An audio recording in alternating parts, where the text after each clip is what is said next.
Mic is on. What's up? Hi, this is James, back again for another video, and today we're going to be discussing a lens, a very cool special lens. I'm going to tell you about our brief experience with the lens coming up.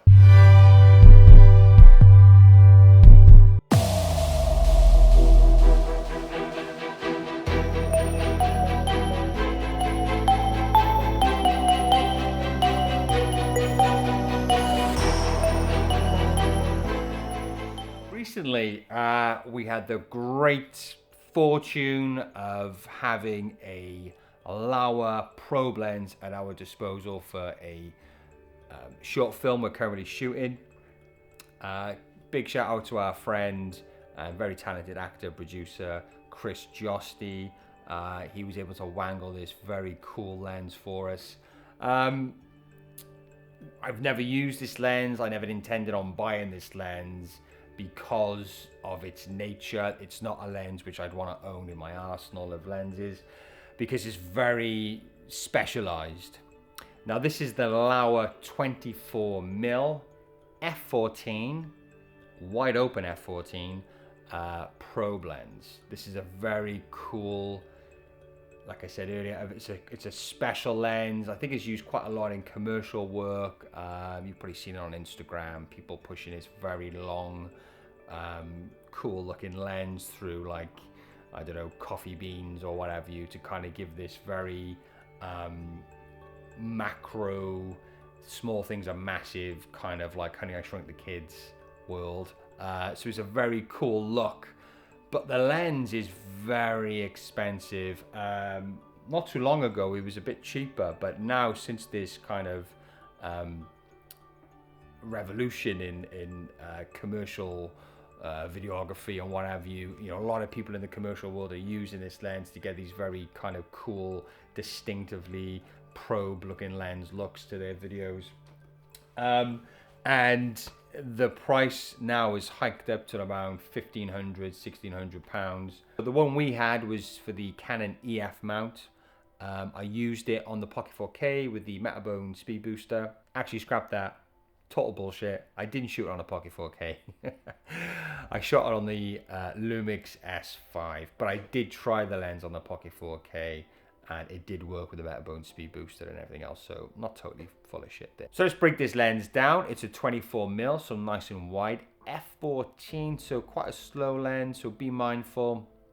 You might want to slap this onto a mirrorless camera that can shoot very well at low light. So the Sony's, the S5 goes up to 4,000 and beyond quite comfortably, so that was fine. And also if you're shooting with this lens, probably going to be doing more studio stuff with it, so you have a lot of light anyway, but just be mindful, it's an F14, not the fastest.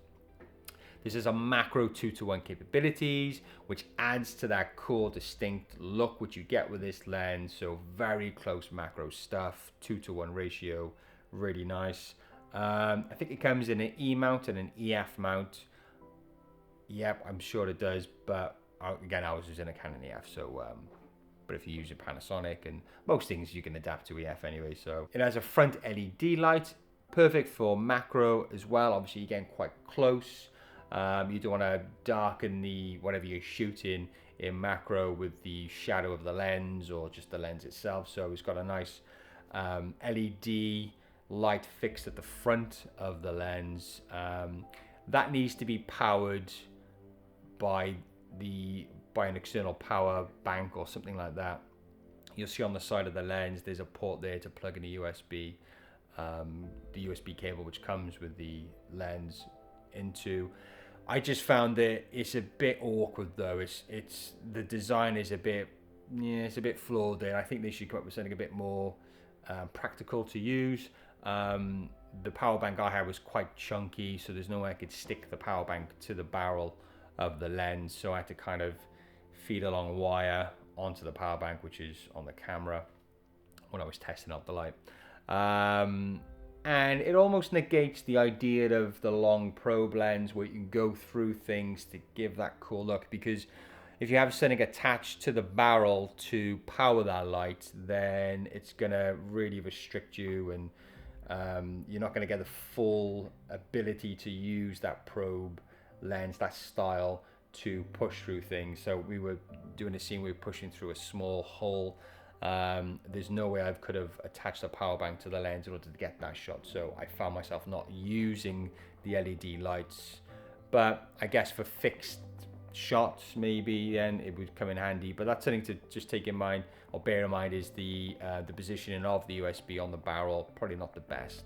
But it does have that LED light, so happy days. I'm not sure if it is weather sealed. I put down the bottom there if it is. I'm almost certain it is weather sealed, but again, with that USB port on the side of the barrel of the lens, probably isn't very weather sealed, so be mindful of that. You know, the lens itself, it was really well put together. It felt sturdy, it felt really well made. A nice dampening on the focus and the aperture as well, so really nice to use. You can get a cine version of this lens with the gears on too. The sharpness was really cool, plenty of sharpness there.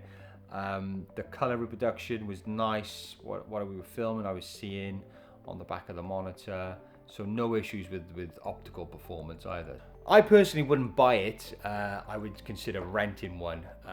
It's not one you can, you're not gonna do bloody street photography with it or anything like that. So it's very much one for the occasion. So if you're a video production company who do a lot of commercial work, then you might want to invest in one.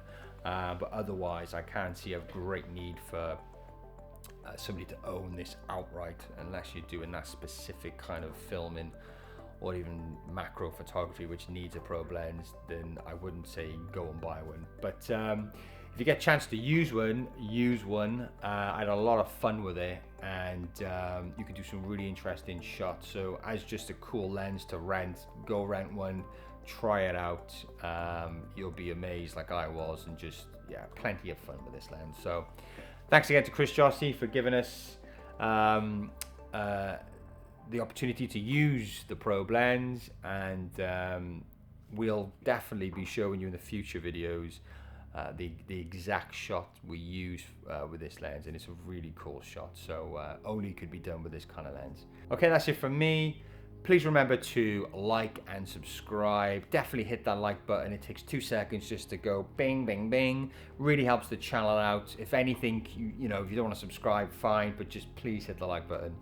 Even if you hate it, hit the like button, please. Come on. Thanks for watching, and we'll see you next time.